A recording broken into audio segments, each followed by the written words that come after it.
देखिए, केजरीवाल और उनकी पार्टी अराजकतावादी हैं। हर 26 जनवरी को कलह करना, और यहाँ तक कि तो इन्होंने धमकी दी थी, आपको याद होगा, कि हम 26 जनवरी की परेड को निकलने नहीं देंगे, और जाकर के राजपथ पे धरना लगा दिया था। तो ये इनकी पुरानी आदत है कि 26 जनवरी वास्तविकता में ये राष्ट्र विरोधी ताकतों के नज़दीक होने के कारण इस तरह की उलझुल बातें करते हैं। इनको भारत के संविधान पर विश्वास नहीं है, नियम कानून पर विश्वास नहीं है, हर चीज़ का राजनीतिकरण करना और उसमें अपना स्वार्थ ढूंढना। 26 जनवरी की परेड हिंदुस्तान की लाइफलाइन है, हम सबको गौरवान्वित करती है। इस दिन हमारा जो संविधान है, बाबा साहब भीमराव अंबेडकर का दिया हुआ संविधान जो है वो लागू हुआ था, और ये संविधान दिवस पर ही अराजकता फैलाने की कोशिश करते हैं, क्योंकि मुझे लगता है इनका बाबा साहब, जो हमारे बाबा साहब हैं, उनसे कोई किसी कभी उनको अपशब्द कह रहे हैं, कई वीडियो मैंने देखे हैं।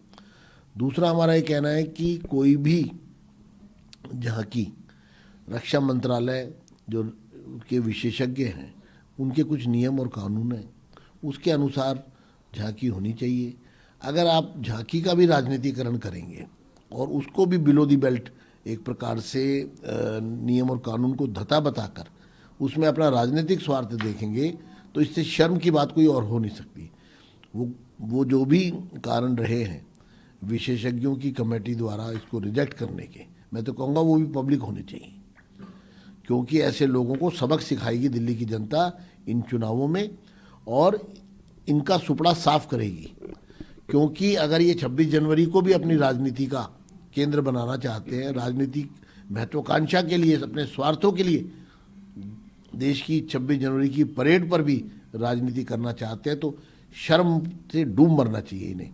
इनको कोई हक नहीं है कि इस देश के संविधान के साथ इस प्रकार से खिलवाड़ करें। मैं चुनौती देता हूं केजरीवाल को, आपकी अराजकतावादी छवि कभी टुकड़े टुकड़े गैंग के साथ खड़ी होती है, कभी आप जो है देशद्रोही ताकतों, कनाडा में बैठी हुई देशद्रोही ताकतों से करोड़ों रुपए का फंड लेते हैं। आखिर आप देश को टुकड़े टुकड़े गैंग के साथ मिलकर के क्यों, कभी आप पाकिस्तान की बात करते हुए अपने फौजियों पर उंगली उठाते हैं, तो ये उनकी शहादत पर उंगली उठाते हैं।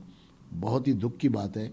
मैं कहता हूँ शर्म आनी चाहिए आम आदमी पार्टी के लोगों को और उनकी सोच को। आखिरी सवाल है, तो किस तरीके से आपका स्टैंड है इस पर? ये सरकार कंगाल हो चुकी है।